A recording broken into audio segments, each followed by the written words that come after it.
The last part of the revolt of 1857, जिसमें हम आज इसके फेलियर, इफ़ेक्ट्स और कॉन्सिक्वेंसेस को डिस्कस करेंगे।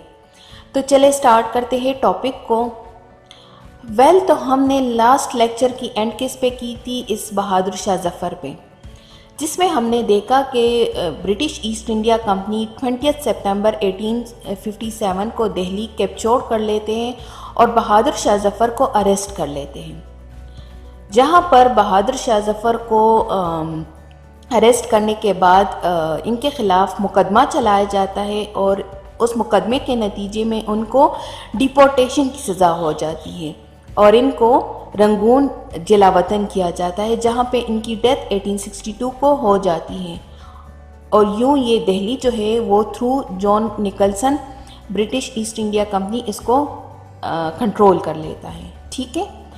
नेक्स्ट अगर हम कानपुर की बात करें तो कानपुर पर को सप्रेस करने वाला सर कॉलिन कैम्पबेल होता है।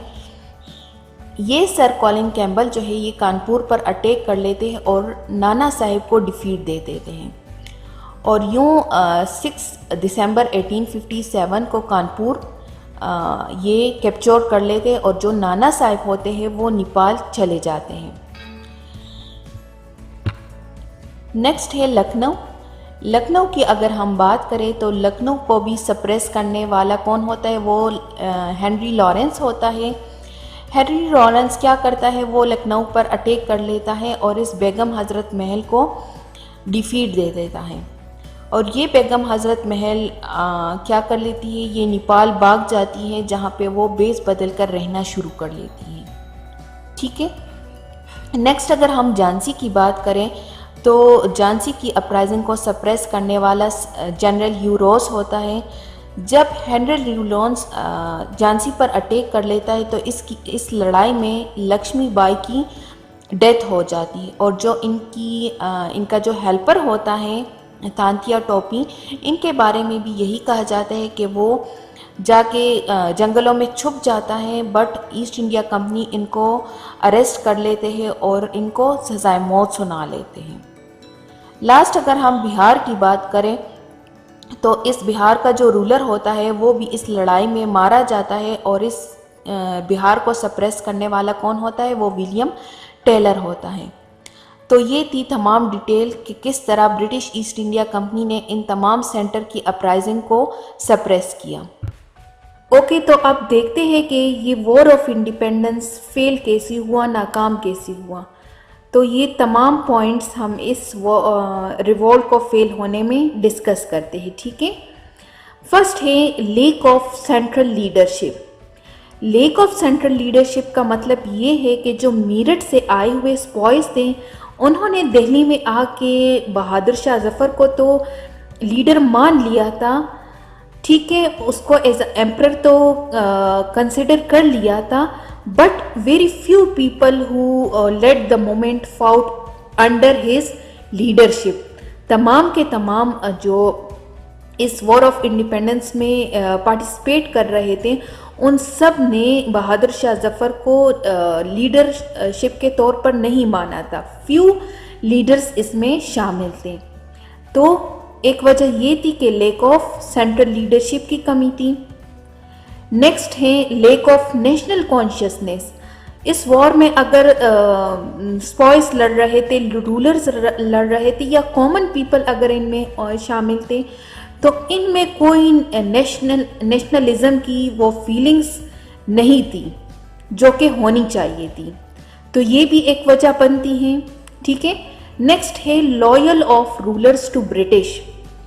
इसका मतलब ये है कि कुछ ऐसे रूलर्स भी थे इंडिया में जो कि चाहिए तो ये था कि वो इस वॉर के मौके पर अपने ही लीडर्स को सपोर्ट करते, तो वो क्या करते थे, इस मौके पर वो ब्रिटिश को सपोर्ट कर रहे थे और उनके साथ वफादार थे। तो एक ये वजह भी बनी इस वॉर की नाकामी में। नेक्स्ट है lack of nationwide dimension. ये वॉर ऑफ इंडिपेंडेंस जो था ये पूरे इंडिया में नहीं लड़ा जा रहा था, as we have discussed in the previous slides. ठीक है। बल्कि कुछ सेंटर्स थे जैसा कि दिल्ली हुआ, झांसी हुआ, बिहार हुआ, एक्सेट्रा। इन तमाम जगहों से ये लड़ाई लड़ तो इस वॉर ऑफ इंडिपेंडेंस के मौके पर नेशन वाइड डायमेंशन की कमी नज़र आई। तमाम लोग इसमें, तमाम जो स्टेट्स थे वो इसमें शामिल नहीं थे। नेक्स्ट है अनकोऑर्डिनेटेड लीडरशिप। इस वॉर ऑफ इंडिपेंडेंस में जिन लीडर्स ने हिस्सा लिया हुआ था, इनमें कोई सेंट्रल लीडरशिप नज़र नहीं आई। ठीक है, तो ये वजह भी इस रिवॉल्ट की नाकामी में मिलती है। Lack of resources. Lake of resources का मतलब ये है कि जो इक्विपमेंट्स यूज़ करते थे या जो इस वॉर में, तो उन मटेरियल की भी कमी थी, उस वॉर वेपन्स की भी कमी थी इन इंडियंस पीपल को, एज कंपेयर टू अगर हम ब्रिटिश की बात करें तो वो वेल इक्विप्ड थे। ठीक है, नेक्स्ट है lack of good journals. There is no doubt के लक्ष्मी पाई हुए, थांथिया टोपी अगर हुआ या नाना साहिब हुए, ठीक है, वो ब्रेव बहादुर लीडर्स थे। बट अगर हम दूसरी तरफ ब्रिटिश की बात करें तो उनकी जो जर्नल्स थे, उनके जो लीडर्स थे वो वेल ट्रेंड थे। तो एक ये भी वजह बनती है कि वो इतने एज कंपेयर टू ब्रिटिश इतने वेल ट्रेंड नहीं थे। नेक्स्ट है ब्रिटिश सुप्रीमेसी ऑफ द सी। क्या है कि ब्रिटिश का जो कमांड था वो इंडिया में जो इंडिया के साथ जो सी था उस पर भी उनकी पावर चल रही थी।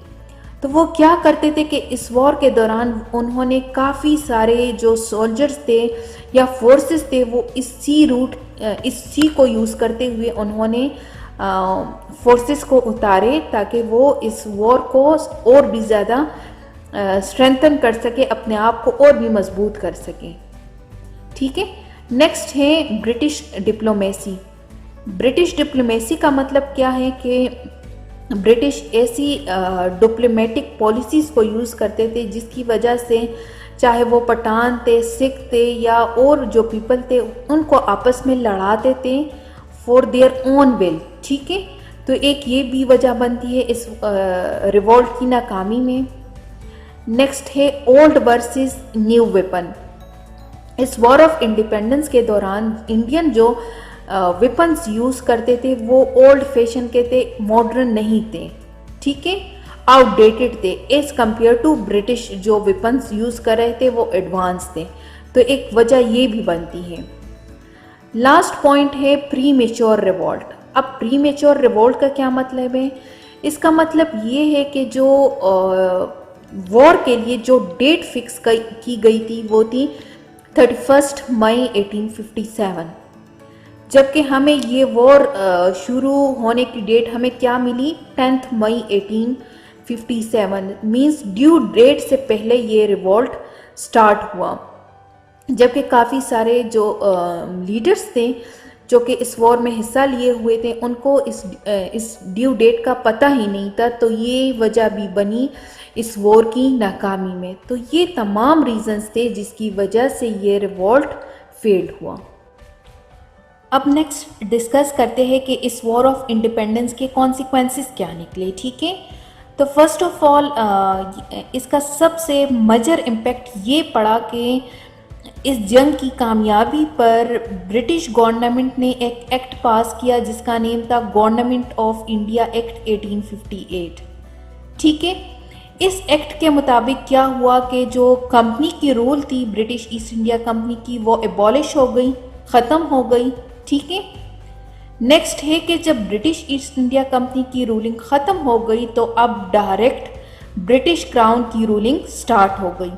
और इसको अनाउंस किया किसने? This was announced by the lord Canning at a durbar in Allahabad in a proclamation issued on 1 November 1858। Clear? Next क्या है कि एडमिनिस्ट्रेटिव चेंजेस क्या आए?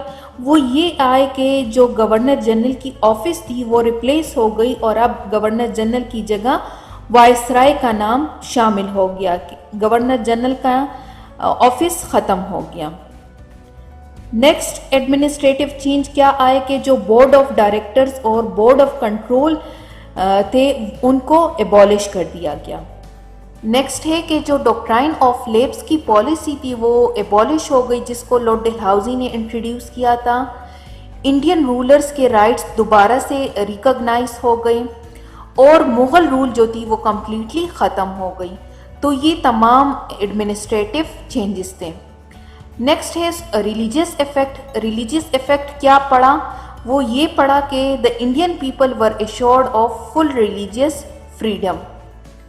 लास्ट है सोशल इफेक्ट। सोशल इफेक्ट क्या था? सोशल इफेक्ट ये पड़ा कि जो ब्रिटिश और इंडियन पीपल के दरमियान गल्फ क्रिएट हो गई, क्योंकि वो इस वॉर ऑफ इंडिपेंडेंस को इंडियन म्यूटनी का नाम दे रहे थे और इंडियन पीपल को वो कसूरवार ठहरा रहे थे, जिसकी वजह से इन दोनों के दरमियान गल्फ क्रिएट हो जाती है।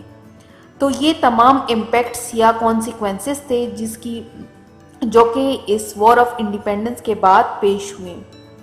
So that's all for today. But if you have any question, do write your question in the comment section below. Thank you for watching my video. Allah Hafiz.